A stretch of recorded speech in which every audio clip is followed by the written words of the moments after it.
Back to order at 4:47 p.m. Sunday, May 25th, 2025. Are there any motions this time? I move to suspend the roll call by unanimous consent. All right. Are there any objections? Hearing none, that motion passes. We are now live for deliberations. We're going to do 3 minutes per open seat. Starting off with the budget committee. There are 3 open seats. I'm going to make sure this is correct. There are 3 open seats. So that is 9 minutes of deliberation. I will keep the time on my phone. So 9 minutes starting now. I'd love to start off with Jocelyn. I thought that her interview was really good. I think that she was really confident on her technical questions. Specifically, I want to highlight her ideas. I loved the ideas of making half absences or getting a half absence back for coming to Budget Bash.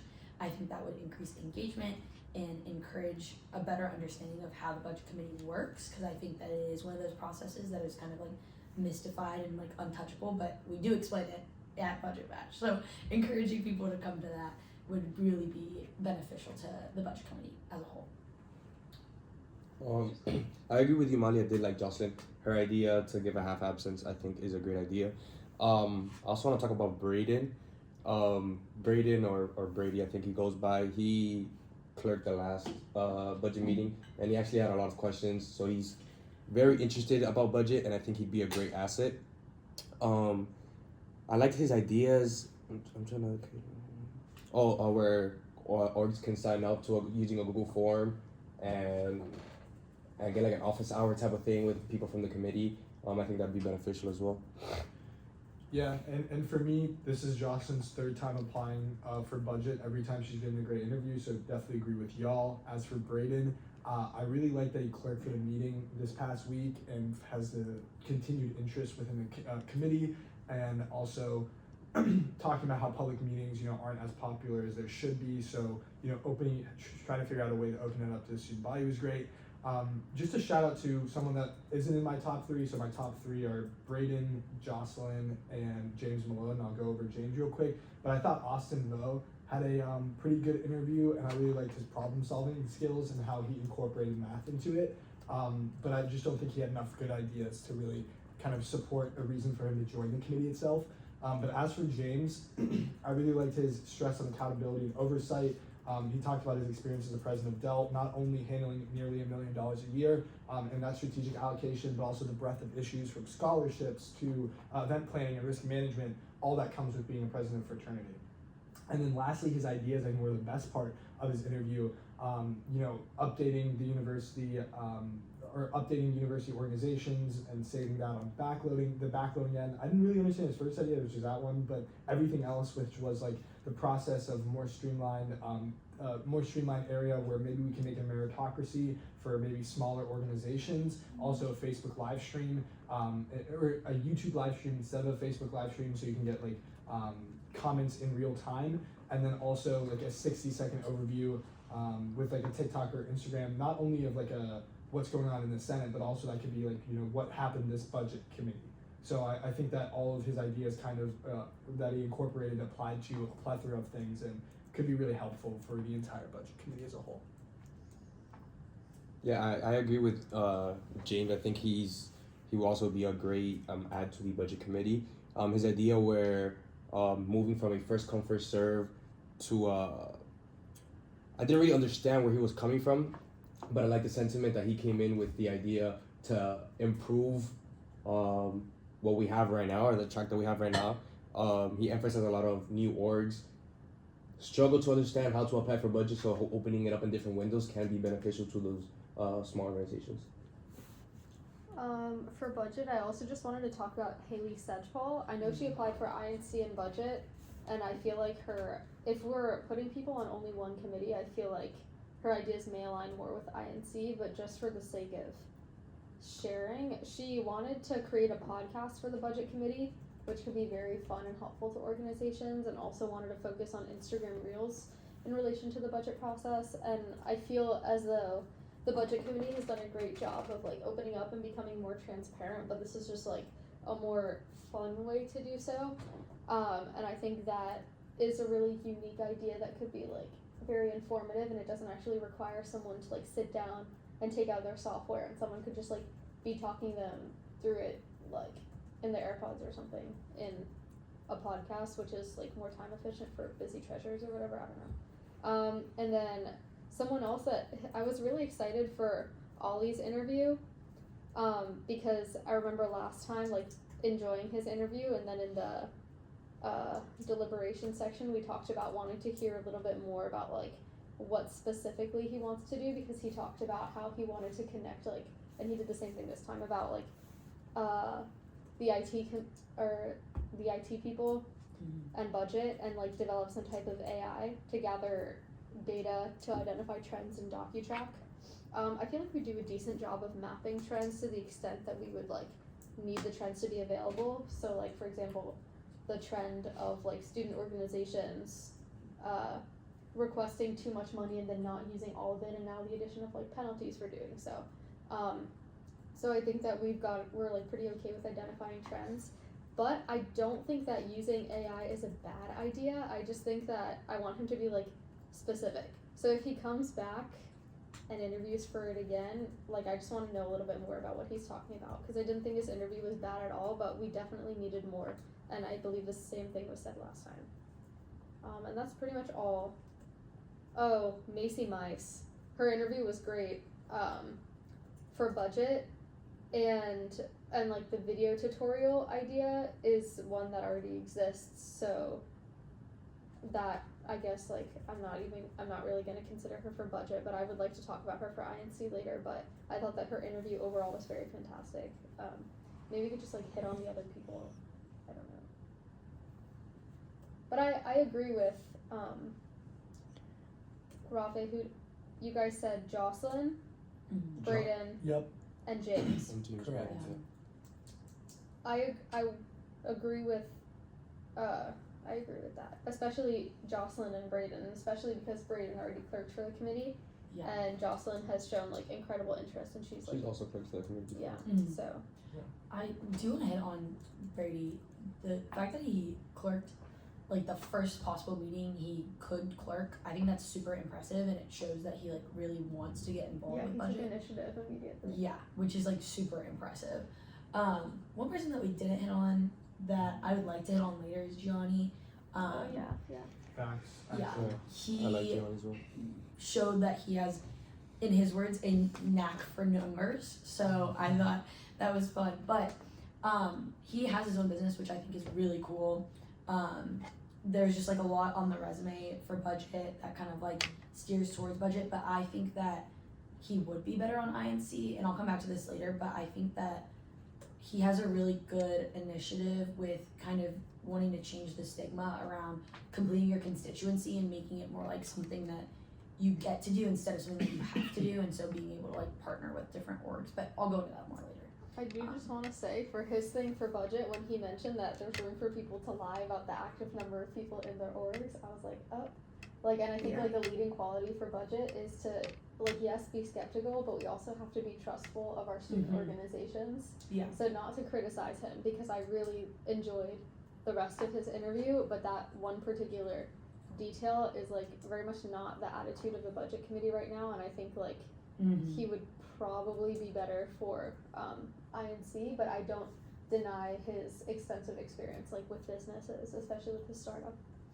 Yeah, I just really quickly on that revision for the code for 816, I do know that was just a problem for budget with like the average number of people, and then we had to like transcript that into meaning that is how many members that they have. So he was just talking about the definition, but I definitely agree with like the fact that we shouldn't be calling out like student orgs. Yeah, for just the what their phrasing. numbers- Exactly. Yeah. Maybe I just misheard him. But I think he definitely said it the way that you misspoke a said. little bit. Yeah, So, but yeah.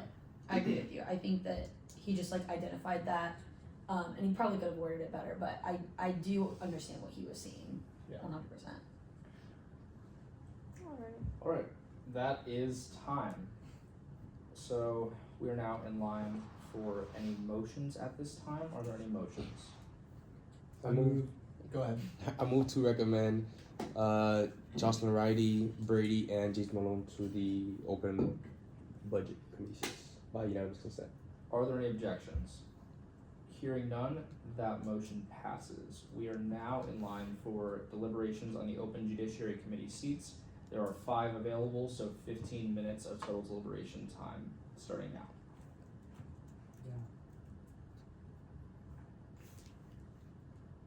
This one is super tough. Yeah. Yeah. 100%. So I'm not trying to be biased in any way, but I just think that, in my opinion, the best interview I saw today was Yoel. You're right, keep going. So first of all, with the experiences, talking about his professional goals of being an immigration lawyer, and his work with the Americans for Immigrant Justice, where he has to look through like countries' conditions and research for asylum, and has to like understand the motivations behind his legal positions, which I thought was a really good way of putting that into light.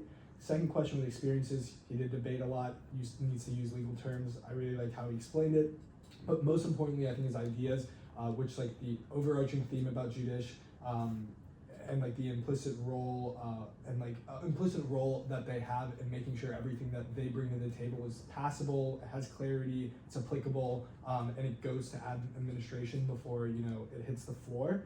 I think that him talking about having more time out of Senate to do those the judiciary meetings and like the legislation orientation kind of thing was a really good point out, and also the fact that he talked about like creating a cheat sheet for the Judiciary Committee that includes things such as the Sunshine Statutes and things of that nature were really good. Overall, he just carried himself very well, and I'm a big supporter of Yoel. I agree. I want to hit on, again, that he was very knowledgeable. You could tell that he did his research. And I also think another person who kind of fits in that is Preston. You could tell that just from his ideas and from his experience, he's very well informed, and also did a lot of research. Just looking at like his experiences with Free the Facts. I mean, obviously he has experience looking at legislation. He said surrounding Social Security and Medicare, and then he just gained a deep understanding of technical aspects of legislation. So just seeing that and being able to take that from like real life, being able to apply it to his time in Judiciary would be super helpful. I agree with both of you. Going back to Yoel, I think he had a great interview. He was probably one of my favorites as well.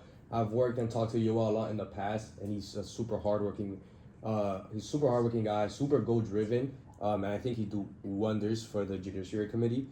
A name that I want to add is Jacob Eisenberg. I loved his idea of providing an anonymous feedback form that can be open to all senators, removing the biases, and also just giving senators a real, raw critique of the legislation, which would overall be beneficial to the legislations going on forward after that.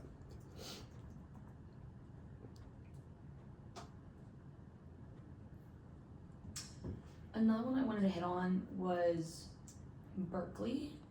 I think that her interview was really good. She was very confident about what she knows already and what she also wants to get done, especially in terms of her different ideas and things like that. She really knew the technical questions as well, but she also has really good experience outside of UF, being a legal intern.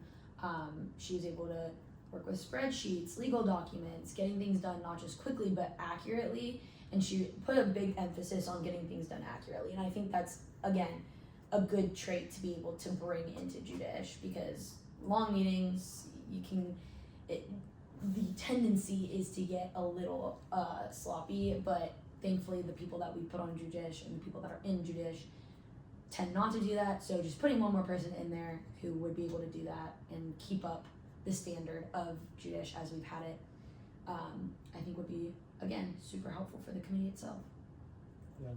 I just want to go off whoever was talking about Eisenberg. I really liked his ideas, especially the bi-weekly updates, more holistic kind of viewpoint from it, the anonymous feedback form, all of that kind of stuff.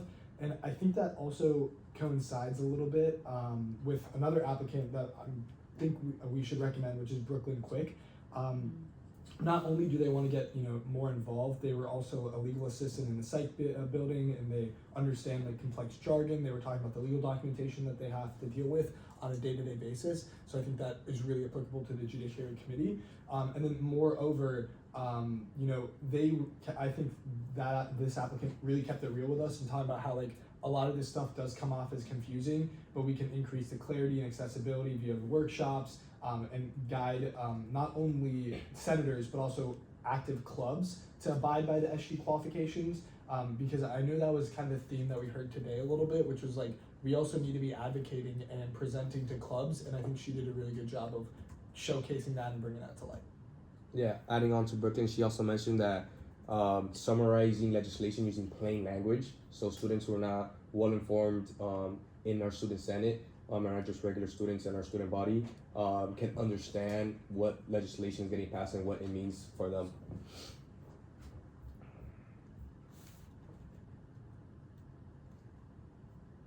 Are there more deliberations? Hearing none, we're now in line for the motion at this time. I move to recommend Jacob Eisenberg, Yoel Katz, Berkeley Morris, Brooklyn Quick, and Preston Levy to the Judiciary Committee by unanimous consent. All right. Are there any objections? Hearing none, that motion passes. We are now in line, and just to repeat, that's Eisenberg, Katz, Morris, Quick, Levy. Yes, correct. Okay.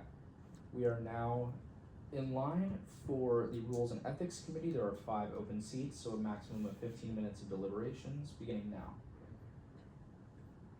This is Rules and Ethics? Yep.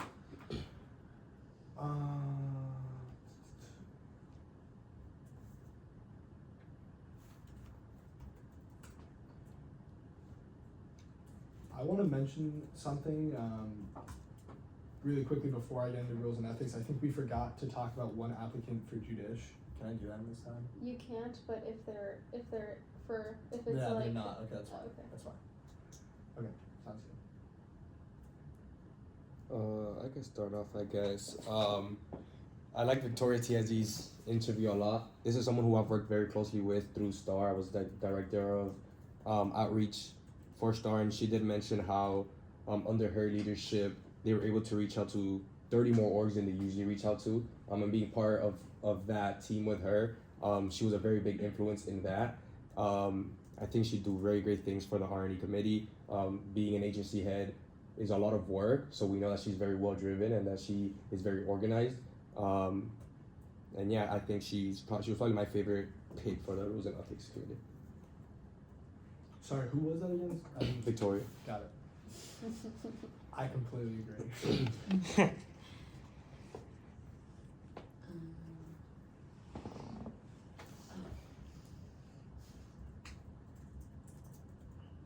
So hard to go through my notes. Another one I want to hit on is Adam. He applied for Arnie as well.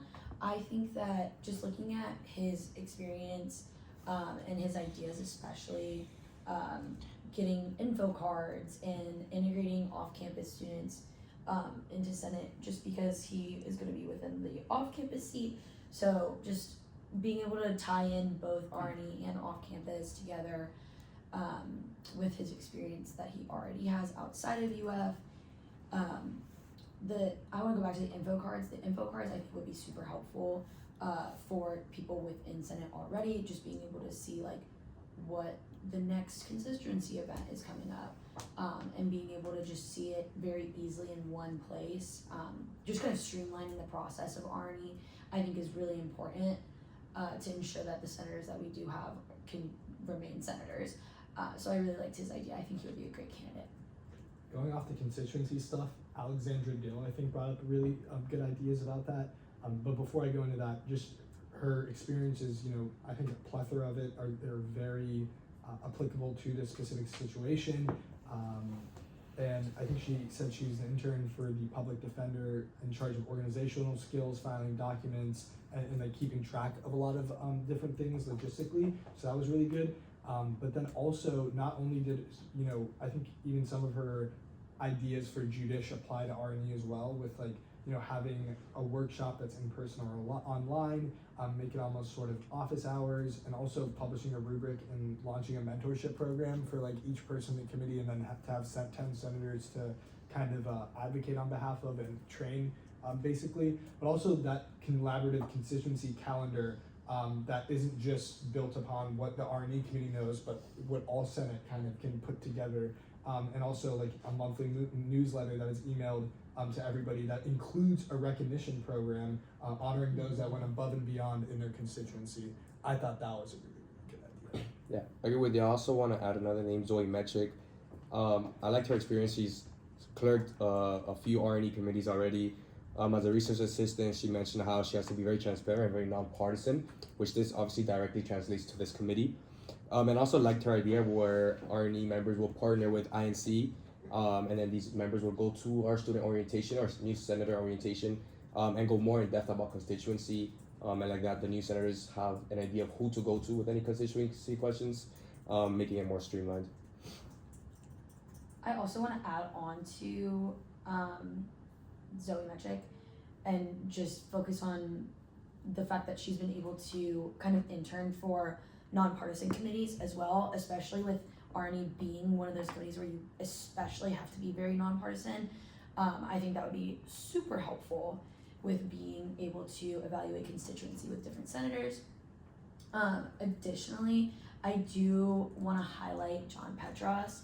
I think that he talked about how his reason for wanting to be on R&E is he's had this 2-year-long internship that has shown him a lot about accountability, and I think that having that real life experience, but also that real life passion for a committee is super important. He's been able to continue as a legal chair at his frat, which again, very accountability focused, and he highlighted how he wants to keep members reasonable, but still supporting them through that. So again, I think would be another really good candidate for this committee. I want to say something really quickly. I'm looking at Madeline Throne, and I like her for INC. She had a great vibe. I don't think that her rules interview was bad, but I do just want to touch on one idea because it also relates to some of the things in other committees that we didn't have the opportunity to talk about.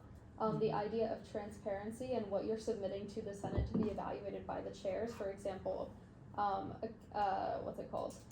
Improving transparency by making like the whole constituency accessible to everyone to check. That removes like, are we gonna run out of time or no? How much time do we have? 15 minutes. Oh, awesome! I thought I was gonna have to speak really fast. Okay, so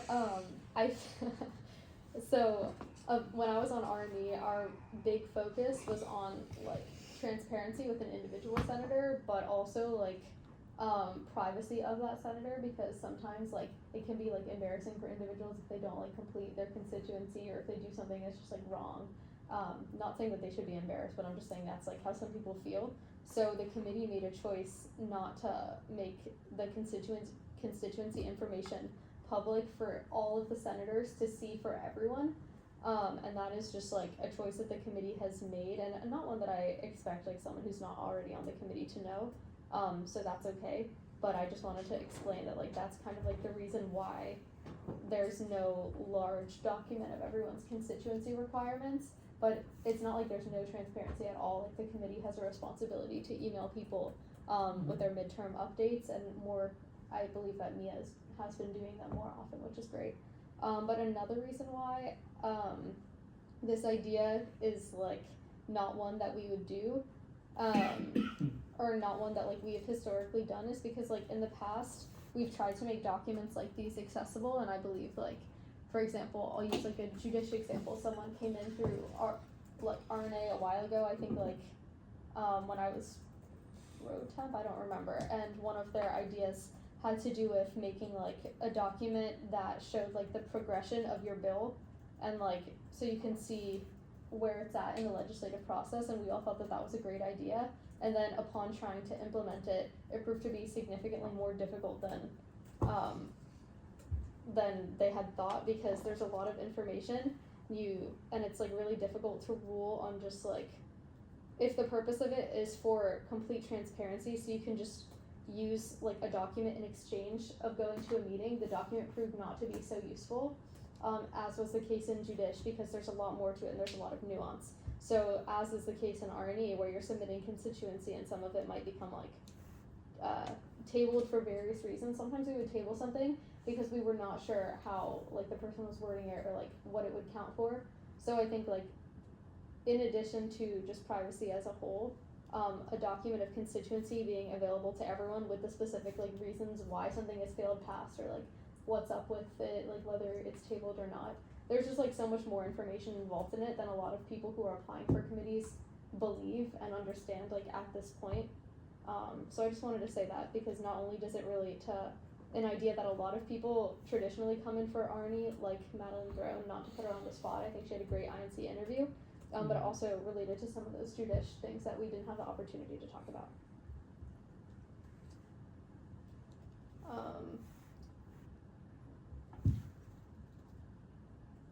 Who did we not talk about did we talk about Adam Wernick?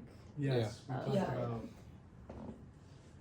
I think we talked about Alex, Zoe Metchik, Victoria, obviously, Jonathan, yeah. and Adam. Do you want to talk about it? Yeah, I can talk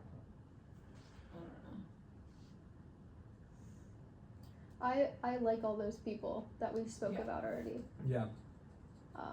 And I'm a big Madeline Throne fan, but for INC, for her interview ideas, I thought they were just better. I do just want to say one more thing. It is like, I understand that phone interviews, we do them to be more accessible to people, but I think that like there's some people here, I'm just not even gonna name them, who I think are fantastic people and they're great individuals who have a lot of good ideas for the Senate. But like it's completely unacceptable to read off of a paper when you're trying to interview for something. Like that is just something that I'm never gonna take seriously in an interview, and if you're doing it, like we can't stop everyone from doing it, but at least just like don't be obvious about it, because it's just unbelievable and disrespectful, because we've been sitting here for like 8 hours listening to interview after interview, trying to like make a good decision so that we can be fair to everyone. So it's just like unbelievable. So unfortunately, I don't even think that we can deliberate on all of the Arnie nominees without like talking about that. Yeah. Major facts. Alright, are there any more deliberations? Hearing none, we're now on for any motions. I move to recommend Zoe, Adam, Victoria, Alexandra, and John for the Arnie committee seats by unanimous consent. Are there any objections? Hearing none, that motion passes, and just to double check, that's Mechik, Petros, Wernick, Dill, and Tiezi. Correct. Okay. We are now in line for deliberations on the Open Information and Communication Committee seats. There are 7 of them, so 21 minutes maximum, starting now. I can start off. I loved Macy Mee's interview. Her idea where we can send our newsletter through our 1.uf so all of our students can get it. She mentioned that as college students, we should all be looking at our Outlook pretty much every day. At least I know I do. So if we can access this and actually make sure that every student gets our newsletter, I think that would be beneficial to our student body. Hopefully more people can start coming to our Senate meetings and our community meetings as well because of that. I was really excited for this person because of their application, and I think they lived up to it with their interview. That's Gianni. Not only does The he suspense. not only does he have like a knack for anything numerical, which we talked about a little bit before, but also just like, you know, what he talked about when it came to overlooking outreach and how important constituency can really be, because you're actually connecting with the people that you're advocating for. And then going to his experience with Swamp Ventures, I think that's a huge kind of initiative that involves alumni, pitching to people, getting limited partners, and, you know, creating a UF fund, which is overall just an amazing thing. But the best part of his application was his ideas. So he talked about not only the Uber and Lyft pass being downgraded, which kind of doesn't have to do with INC, but also just so many different things, from like wanting to extend the RTS pass for people in night school, just a lot of things that are good overall.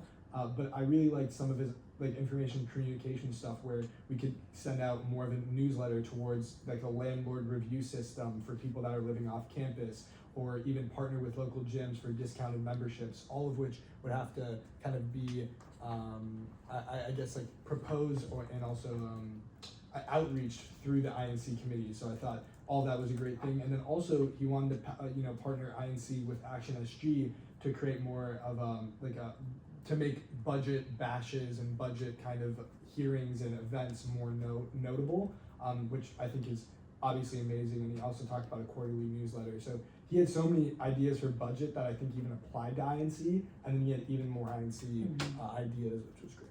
I just wanted to quickly jump in and talk about that RTS like lift ride thing, the lift pass. Like, I think this is also a good example of Senate having like the obligation to send the full story out to people, because I totally hear what he's saying about like wanting RTS to supplement the time period between when lift pass now starts, which will now be at 11.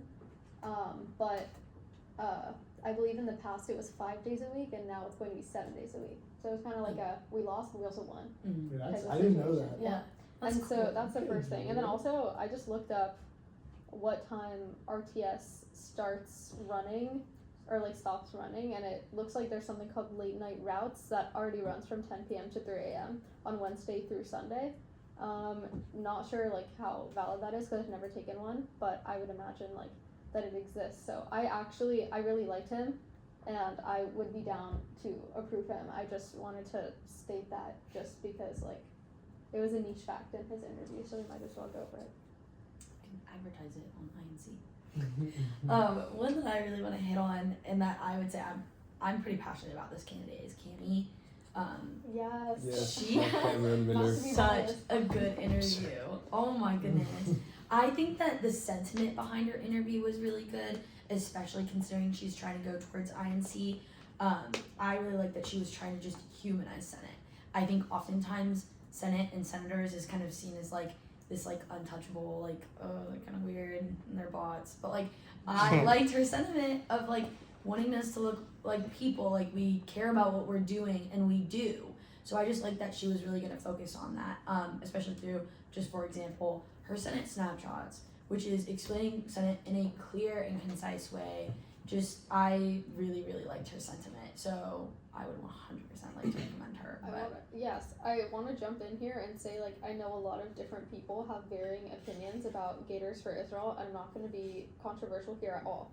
But I think that her role as curriculum development person, I don't know what exactly she called it, for an organization that I know like goes out of its way to like teach other individuals about a topic that can be potentially controversial, I think aligns really closely with something that Senate does, which is like our debate over legislation. And I just think like overall as a senator, she has been incredible so far. And like I think that a lot of people have the misconception that INC is a non-controversial committee, and I think that a lot of the time they like definitely do a lot of things to bring the Senate together, but it's also really important to remember that they're senators too, and they're able and like supposed to engage in these like difficult conversations, and sometimes they even have to be the ones to bring it up. So if there's like a difficult issue that Senate is facing, maybe they're the ones who have to publicize it, or maybe they're the ones who have to break it down so the public can understand it via infographics. So I cannot second that enough, especially because of her experience conveying like quote unquote difficult or controversial information to others.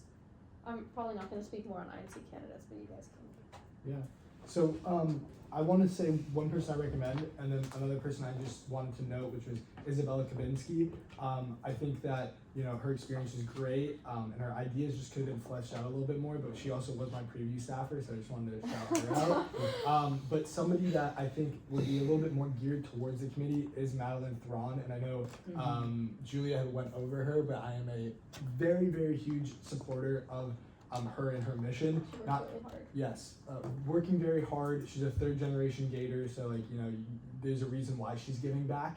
And then also her experience all the way from high school to now, and in different servant leadership opportunities. But I think the best part really is her ideas as well. I always say that, but ideas are my most important thing.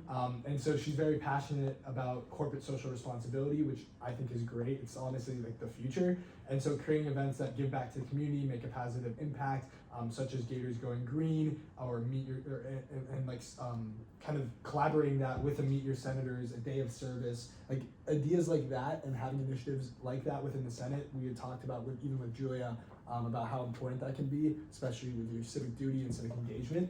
And I think that she is, kind of the best person to do that, and a great person to represent that community. I agree, Rafe. Someone else I would like to add on is Haley. I loved her interview and also loved her ideas, both for budget and INC. But for INC specifically, expanding on something that we already do, Why Senator Wednesday. I like how she added to create interactive polls on IG. Obviously, being more interactive gets us more engagement. And another thing that I'm hoping that we can get is more people come to our Senate meetings. And I think this can help that. Also, creating a senator montage and like a behind the scenes of a senator. I would love to be the first person to do that on IG.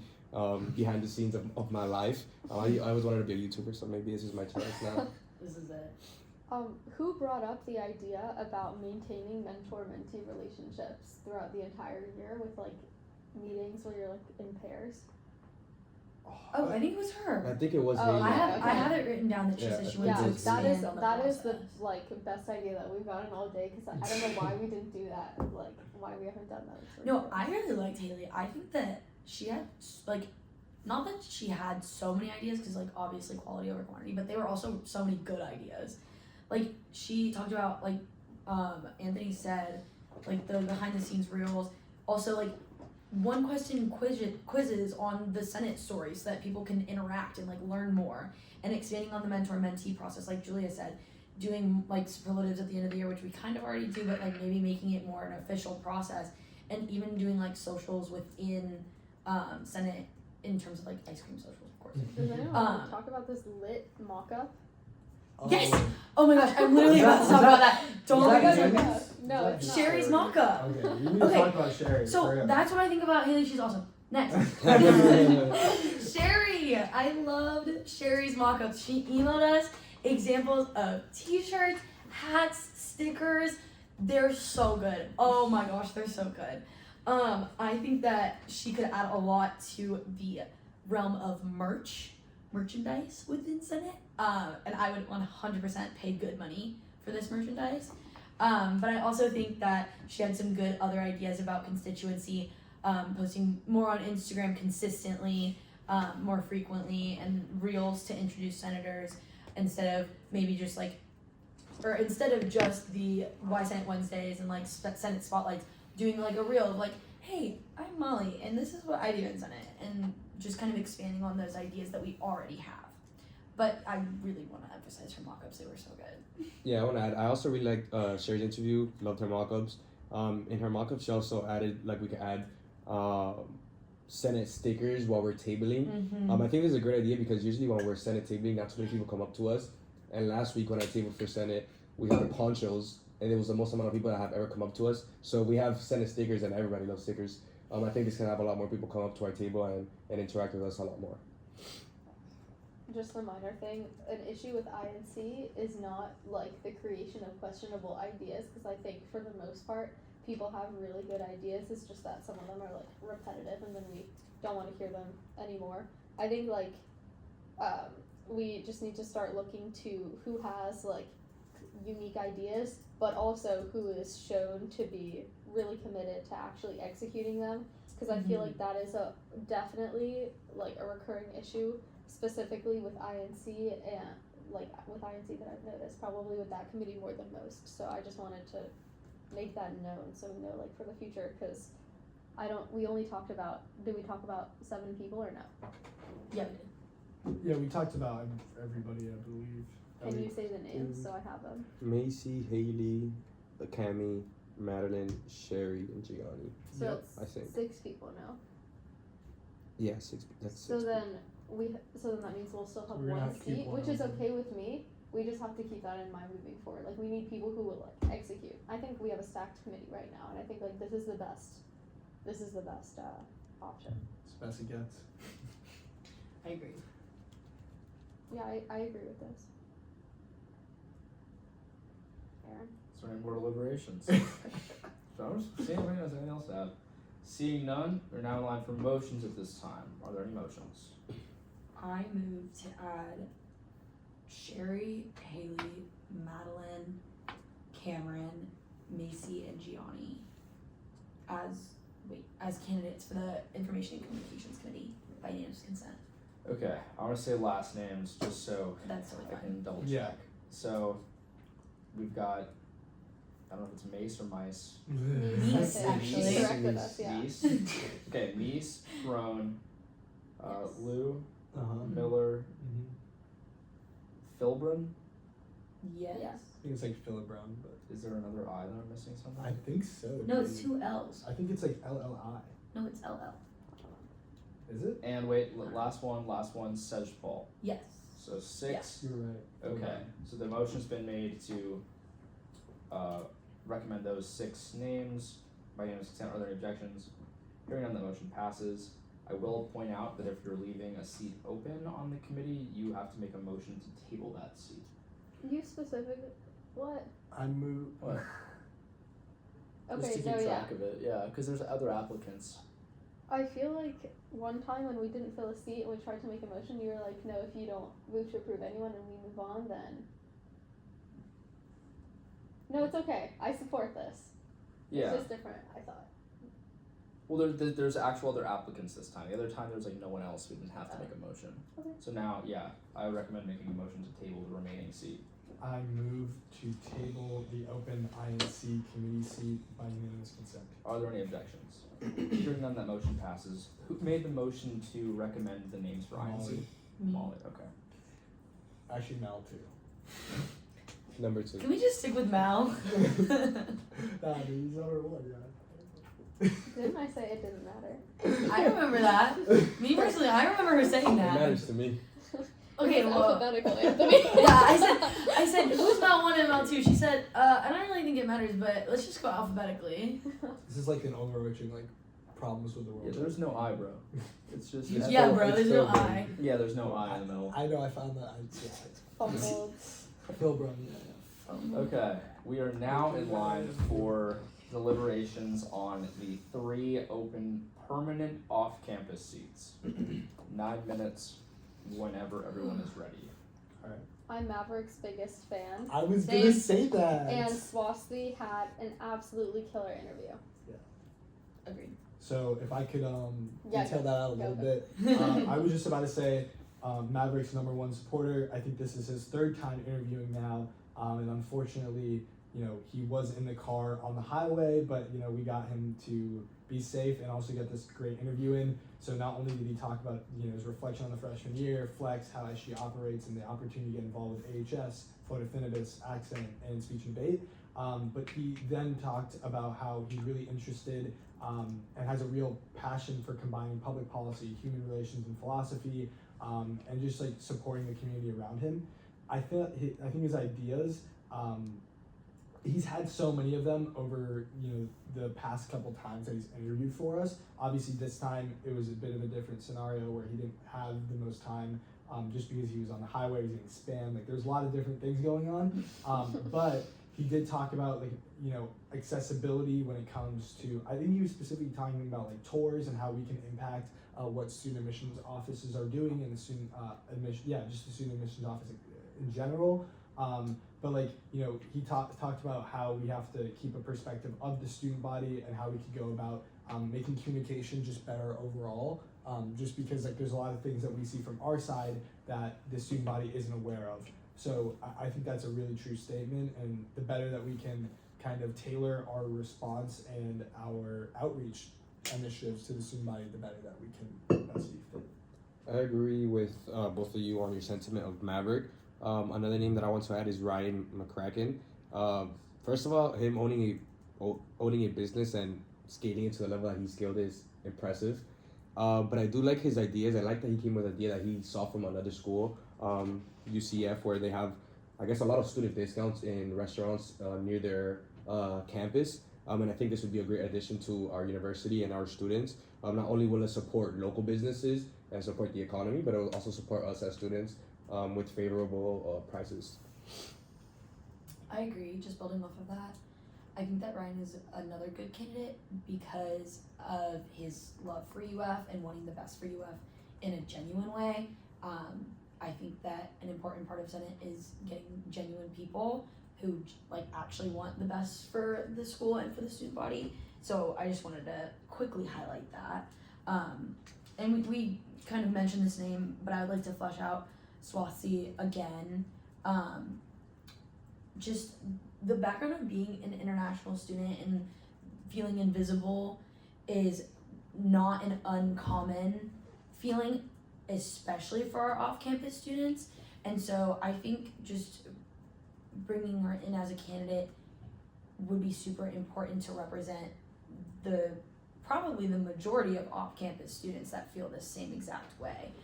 Just being able, she mentioned, bringing their concerns forward, making onboarding smoother for off-campus students, and just ensuring that off-campus students are aware of the resources that are available to them. And I think that's just such an important thing for off-campus students to be aware of as well. Yeah, I also like Swathi's interview. Something I want to add is I loved her idea. I don't know how feasible this is, but I would love to see her work on it, and foresee more SNAP stops that travel a little bit further away from campus. Sometimes the bus system can be a little tricky with arrival times, especially later on at night. So if SNAP can do this, if she can work with SNAP to add more stop sites, and maybe travel a little bit further away from campus, I think would be incredible. The thing about SNAP, I will say really quickly, is that that's like the on-campus. Yeah. Yes. The on-campus thing at night. So if there was like, I know that there's an off-campus option that I'm forgetting what it is now, so I'm not even gonna say it. But there's like two separate things, like one that's for on-campus and one that's for off-campus. So one is SNAP and one is a different application. Also, I just wanted to say, okay, I consider everyone's motivations when they're applying just to make sure that they're good motivations, but I don't get like hung up over them traditionally. But I read Swasthi's motivation, and she like name dropped me, and she said that I did a Q&A session with some like event that she had went to, and I convinced her to bet on herself by trying again to apply for what she's passionate for, and hope that Senate would see her potential and bet on her too. And I was like, Oh my god! like, because I talked about like RNA and like the process of coming through and like what that would mean, and so that just like meant a lot to hear. But also she had fantastic ideas, and I did notice like that she had a really big focus on mental health, and I would imagine that her experience as an international student who lives off campus must have been very isolating, but I'm glad that instead of like having really negative effects, it's like fueled her. Absolutely. Doesn't get much better than that. Someone else was really good. Hold on a minute. Who did we talk about? Ryan, Maverick, Swasthi. Yeah. Talked about those three. Yeah. I really liked Elizabeth Kremenchuker Yes. as well. I'm unsure how to say her last name, but I thought that her experience was just like incredible.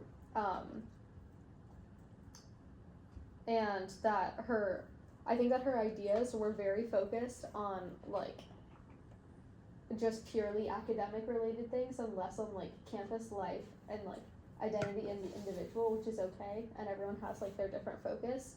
And I appreciate that she like identified a need for everyone to have like a study space. I just think like not comparing candidates, but in terms of the ones that were presented, I really liked her in terms of her experience. I thought that it was absolutely incredible, and I know that she's going to be ready to write legislation pretty much immediately when she comes into the chamber, which is why I also think that a summer seat would be good for her, because I think that she's going to be able to get a lot done in a short period of time. Is there any more deliberations? Hearing none, we're now in line for motions this time. I move to recommend Ryan McCracken, Maverick Epstein, and Swasthi Maharaj for the open permanent off-campus seats by unanimous consent. Are there any objections? Hearing none, that motion passes. We are now in line for the open permanent education seat. There's one open seat. There are 3 minutes of deliberations beginning now. The only person who applied was Mackenzie. I think there's one more. There was one more, but Was it oh, or no? let me check. I think maybe. Because wasn't it like not a valid? Was it one more? I think it was valid. I just don't. Oh, sorry. That's just like my.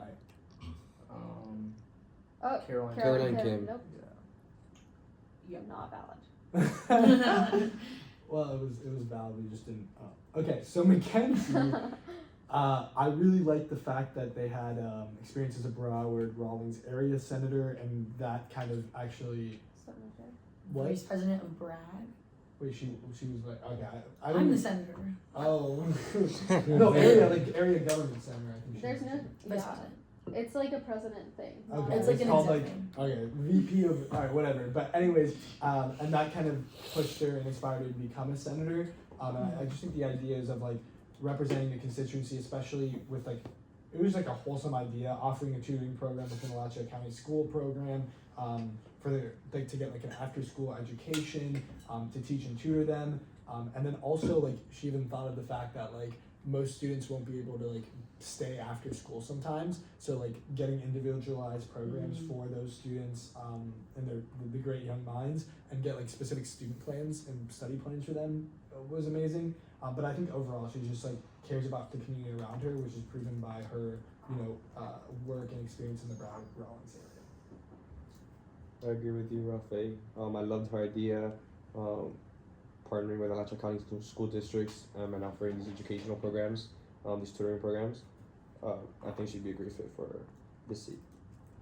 I also agree. I think that Mackenzie was really good. Her passion for education is very apparent through her interview and through her application. I think that with her experience and her passion for education combined with her experience within Bragg, and she will also be an RN in Hume, it just kind of re-emphasizes and kind of highlights her communication skills and her professionalism skills, and just kind of like wraps it all up and ties it in a bow. I think it's great. I love it. Are there any more deliberations? Hearing none, now live for motions. I move to recommend Mackenzie Hancock for the open education seat by unanimous consent. Alright, are there any objections? Hearing none, the motion passes. Really quickly, who made the motion for the permanent off-campus seats? Me, Okay, I thought so. no worries. Alright, we're now in line for the summer C replacement off-campus seats specifically. There are 5 openings. Yeah. Actually, let's just do all summer replacements for off-campus. So there's 5 summer C, 1 summer A. Okay. So 6 total, 18 minutes, Got it. beginning now. Wait, sorry, can you repeat that again? Summer C. Summer and C A. replacement and summer A replacement. Okay, gotcha. Yeah. For off-campus specifically. Yeah. Okay. I forgot the rest, but I'm starting the timer. Word. Really quickly, I just want to start off with like looking at summer A, because I think once we fill that one, it'll be a little bit easier. Can you take the timer? You want to keep it? How much time do we have? I'll just set one here. 18 minutes at 5:58. That's Right. time. Okay. Got it. I'm not Are gonna you take doing it? 18 Yeah, minutes I got either, it. but. Thanks. Okay. So the only candidate, correct me if I'm wrong, please, who applied for an off-campus summer seat, who said something about just being here summer A, is Nyla Searle, as well as, no, that's it. And I liked Nyla Searle. I thought that she had like great experience, and I always love it when people who are in STEM want to get more involved in like legislative things, particularly if they had been involved in like research and are very clearly using their passions for like public service and public health. And I think she could do a lot here, so I think that she would be good for the summer A seat, and now we can move into talking about the other ones. If you guys disagree. No, yeah. More than Okay. agree with agree you. She was I the love only it. one that was, yeah. She got like awards for her leadership, which Yeah. that's so cool. In her microbiology organization, Yeah. which And is it's like incredible. president-elect of like every club ever. So. Yeah. Yeah. So Okay. agreed. I really wanted to talk about Elizabeth Kremenchuk. I don't know if that's the correct pronunciation, but I tried. Sounds good. Appreciate that. I got As for that, like the experiences, I'm like we talked a little bit about this, but like I'm a little bit jealous. Legal internships with U.S. Senator Rick Scott, Circuit Court Judge, and the Florida Bar and Lee County Bar associations. And the Ave Maria School of Law. Dude, while they are bilingually conversing with constituents in multiple different English and Russian. yeah, Yes, and of just like course. that was amazing. But then the ideas, creating the peer accountability groups, with specifically people that are pre-med, MCAT, LSAT, firsthand experience. They understood how it could be isolating to study for those tests, kind of alone, and it should be something that the whole U of student body can kind of get behind one another to help with that. So definitely agree there, and I think that's a great idea that not only we can support, but hopefully even Senate can make that something that we create a resolution on. As for advocating for extended library hours, because some people on off campus don't have study spots, definitely hear where she's coming from. I don't know exactly if that is the best plan of action, or if we even need that, especially with like 24/5. But I definitely do agree with the fact that we do need library hours, and that's very important. But other than that, other than kind of that idea, I think everything else in our application was like the best thing I've heard. So Yeah, I agree with you. Someone who I really liked a lot was Ari. I like this experience, Universal Music Group. I think that's pretty cool. But I did really love his ideas. Here at UF, we have a lot of mentor-mentee programs, but it's usually between student on student. And he mentioned having or connecting UF students with local business leaders and professionals. So getting a mentor in a professional field that you would want to go into in the future. I think this would be incredible and super beneficial. And I think this is something that every student wants, but it is a little bit difficult to obtain sometimes. So if we can have like a platform where this can be easier managed, I think would be great. Just building off of that, I loved Ari's ideas, and I could see him in the future being able to work with INC a lot, just because he focused a lot on mentor-mentee and showed a real passion for that, and kind of connecting that with organizations and companies outside of UF. So I think that was really interesting for him to be able to kind of carry that over. Another one was Christian. I really liked him. I think his last name is Volkanov. It's kind of a cool last name. What? No, go ahead. Anyways, I think that a lot of what his motivation was to create tangible change on campus. And again, something very important to Senate is being able to make tangible change. A lot of it was focused on safety. He talked about TAPS and the SNAP bus system as well. And I think that those are all things that are very easily kind of able to be worked with and changed, and obviously affects the student body in a wide range of ways. So I think that he would be a really good off-campus summer replacement. yeah, kind of building off of that, I'm a big supporter of MOKD. I think the experience with speech and debate since 8th grade, the research, writing, and speaking skills also, showcases that continued interest with the executive director of the Miss UF pageant, and other kind of different organizations on campus. But the ideas about, being open to not knowing everything that's going on, but also kind of wanting to implement things such as coffee chats and ice cream events wherein we can, work with senators and student orgs alike, and get them interested in actually learning about what the Senate is doing. And then also, the best idea here was the mental health resource office, revamping that and working with Senate so that students feel like a person and not just a number, because obviously this campus is so big, and if we could if we would be open to reforming areas within that, it can really help a lot of the parts of our student body, and that I think brings in so many different facets of student life here, everywhere from Gatorwell to Counseling, Wellness, and Resource Center, and just there's so many different departments that work on that specific issue, but there's also an office that's dedicated to it, so seeing how they can expand their resources. Yeah, I also would love to add Joshua Lacer. This is someone who has already been in Senate. He was in Senate last summer. And he also has experience as being a director in Gator Ground. Summer is a pretty short term. So him already being a senator and already understanding how the Senate works, how to write legislation, he can get the ball rolling as soon as he comes in. So this is my last recommendation for this off-campus seat. Yeah. Any more deliberations? Hearing none, we're now in line for motions. I move to recommend Joshua Lacer, Elizabeth Kremenchuker, Emma O'Kady, Yep. Christian Volkanov, and Ari Mayer-Warwitz for the open summer C seats, and then Nyla for the summer A seat by unanimous consent. Alright, they're the names, I'm gonna repeat them. We have Elizabeth Kremenchuker, Emma O'Kady, Joshua Lacer, Christian Balkanov, Ari Mayerowitz, Nyla Searle, and Nyla Searle is the summer A, the rest are summer C, off-campus replacement. Are there any objections? Hearing none, that motion passes. We are now in line for the summer A replacement CLAS seat. There's one available, 3 minutes, beginning now. Okay. I know this is a controversial one because we had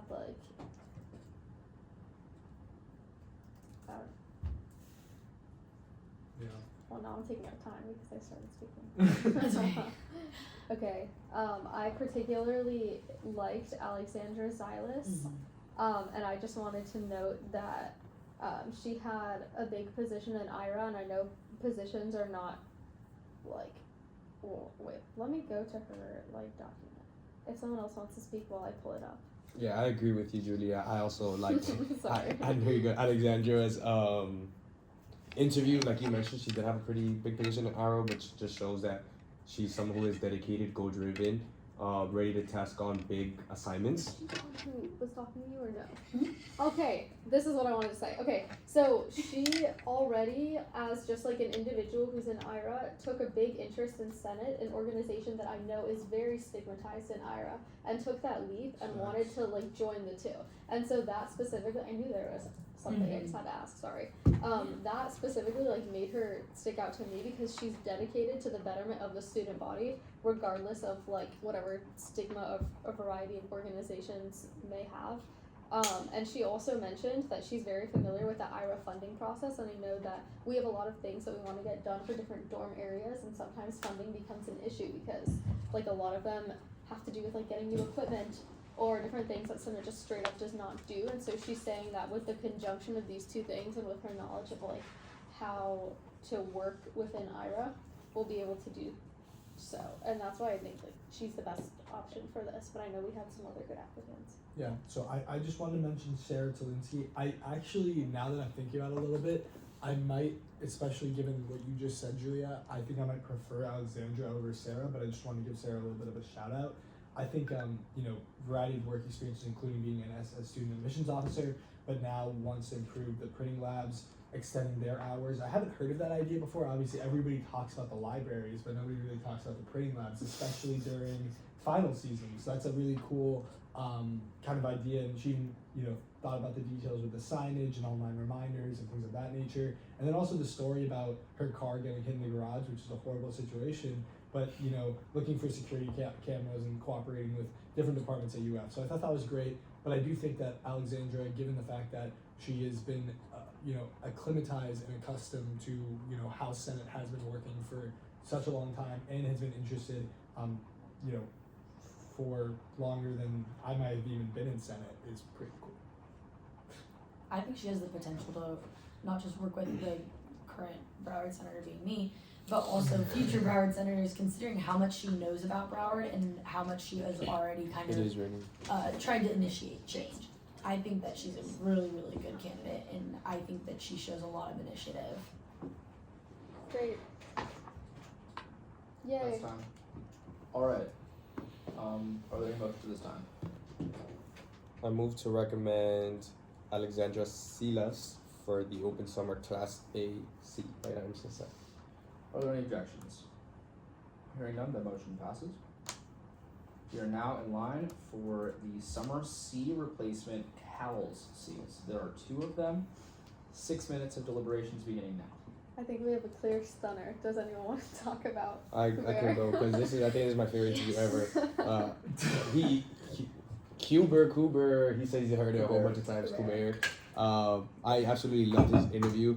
He only has 1 summer left, but he looks so enthusiastic about this opportunity that I honestly think that he's gonna make the most of this opportunity.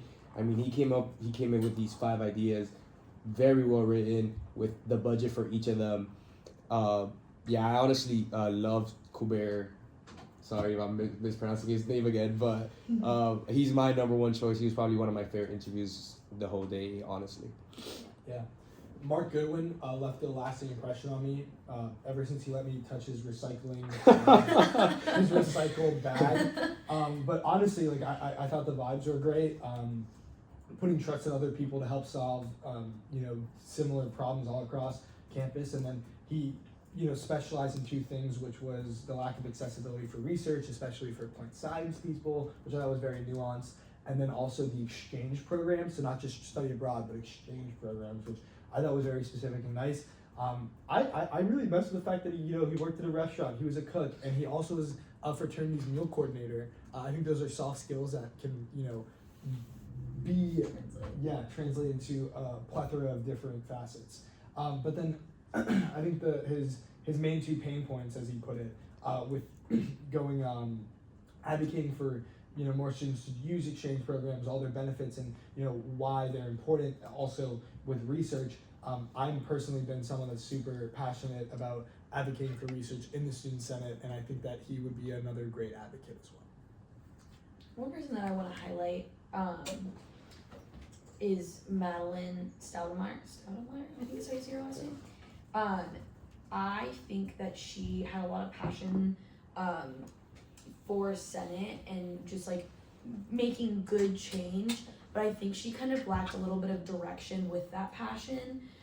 It was clear that she wanted to get involved, but I don't know that she had like a clear plan on what she wanted to do, especially just even shown through her ideas on her idea sheet, because we didn't get to the ideas in the interview.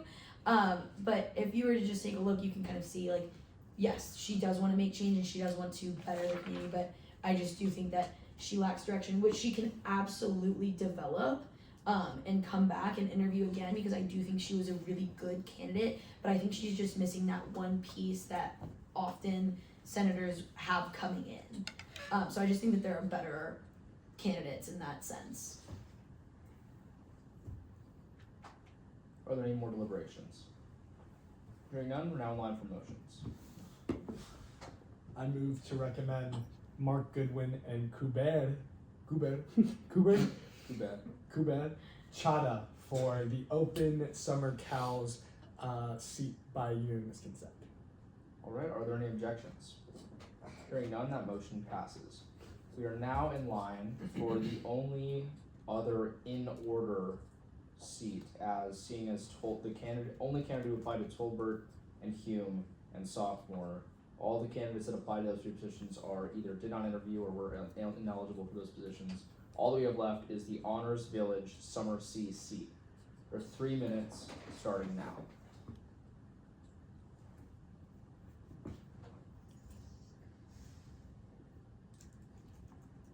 I really liked Ellie's interview. I think that his experience at UF kind of points him towards Senate, being involved in Flex, learning about student government and specifically Senate, kind of like seeing that from the outside perspective and getting very interested in it, I think was really good. Additionally, just being involved in Gator Growl and just having that experience connecting with people is awesome to just see behind him. But I also really liked how he highlighted that Honors is a new dorm. And so while other dorms on campus may have kind of a more established community behind them and history, it kind of takes someone to recognize that honors being so new might take a little bit more work to be advocated for and kind of see the patterns in which students need resources and how the dorm itself can be improved. And so I think that him being able to recognize that about his dorm and about his constituents was very impressive, and I think that would really help him in his position as an honors replacement. I also enjoyed Eduardo. I like how he came up with an idea because of something that happened to him personally. It shows creativity and he's thought provoking. So I love that, and I think it's a good idea. Like he mentions, the ambulances are very expensive, so just call 911 to take you anywhere. It's gonna be a pretty fat check. So if UF can coordinate something where you can get picked up and taken to the student healthcare center, mostly for on-campus students. I mean, this is a great idea, and I would love to see him work on that. Yeah. So I think that Eduardo, I know he is an Alachua County resident, and I know Ellie is only available for summer B. I do believe Ellie has a little bit more of student government experience based off his application, and I think that prioritizing him and giving him a summer B seat would be amazing. So with that being said, I also don't think that the summer A seat is going to be filled in the time being. So I think that we could do something like giving Eduardo summer A and then Ellie summer B. Julia? Yeah, I'm down. I just wanted to say that I think that there's a lot of people who have a lot of different connections around campus and got involved in student government really early and like jumped to get involved, and I think that Ellie is one of those people. Like I already know who he is and I'm familiar with him, but I think that it says a lot when a person who is less involved, coming from like a population on campus, honor students who are particularly hesitant to get involved with student government, minus some, but I know like a lot of other ones of honor students are hesitant to get involved in student government. I think that on his application, Eduardo mentioned that he wishes that he would have gotten more involved in organizations like student government to represent students like himself who might be hesitant to participate. Yeah, I'm down.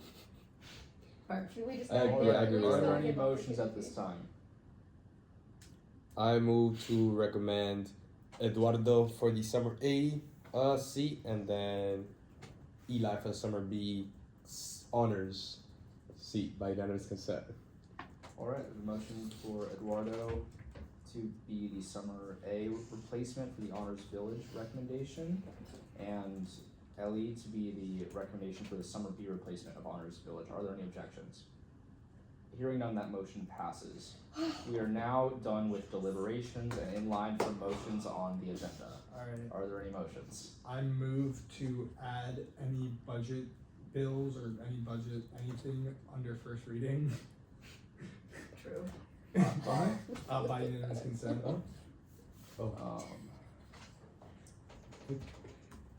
Just messing with you. But yeah. This is more impressive. That's crazy. Yeah. I mean,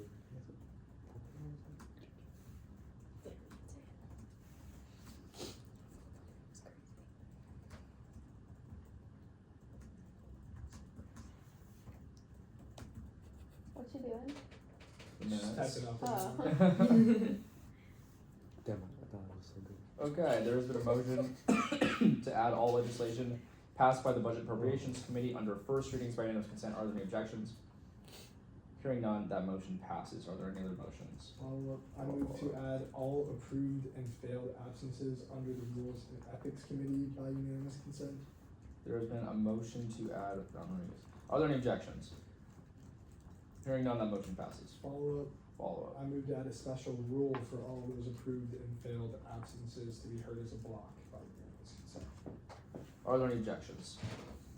Hearing none, that motion passes. Follow Follow up. I move to put all of the Budget and Appropriation Committee recommendations into a block by unanimous consent via a special rule. Are there any objections to putting a block of the recommendations to the Budget Committee by unanimous consent? Hearing none, that motion passes. Follow Follow. up. I move to create a special rule to put all the Judiciary Committee recommendations in a block by unanimous consent. Are there any objections? Hearing Hearing none, the motion passes. Follow. Follow. I move to put all of the rules and ethics recommendations into a block via a special rule by unanimous consent. Are there any objections? Hearing none, the motion passes. Follow. Follow. I move to make a special rule to put all of the INC committee recommendations into a block by unanimous consent. Are there any objections? Hearing none, the motion passes. Follow. Follow. I move to put all the permanent off-campus seats into a block by unanimous consent. There's a motion to create a block of permanent off-campus seats. By unanimous consent, are there any objections? Hearing none, that motion passes. Follow. Yeah, follow. Follow up. I move to put to create a special rule to put a block of all of these summer off-campus.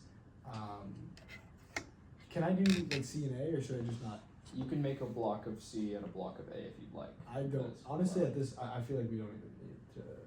Yeah, actually, I'll just do a block of C. So I move to create a special rule to make a block of all of the summer off-campus C replacements by unanimous consent. I have a motion. Wait, are there any objections?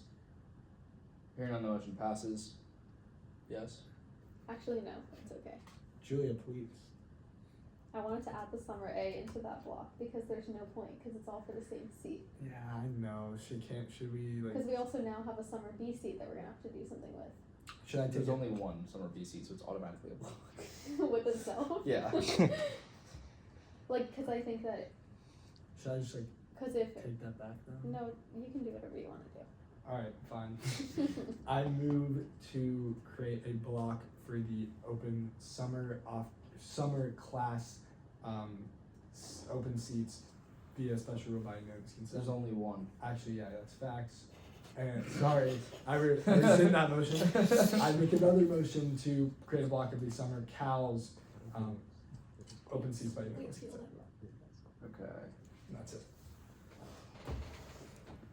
Let me make sure the minutes are right. Okay, so you added a special rule to hear the permanent off-campus seat recommendation as a block. Yep. The summer A replacement seat no, you never I did anything can't with do summer summer A. I only did summer C because there's only one summer A.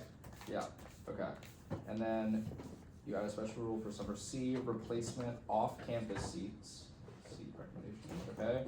And then the last motion is summer C replacement CALS. Did we add budget bills? Yeah, that was the first one you did. We added rules and made it a block? Like the absences? Yep. Sorry, I tuned out. Okay. Are there any more motions at this time? I move to adopt the agenda by unanimous consent. Are there any objections? Hearing none, the motion passes. I adjourn this meeting at 6:04 p.m. Thank you, everybody. Yay!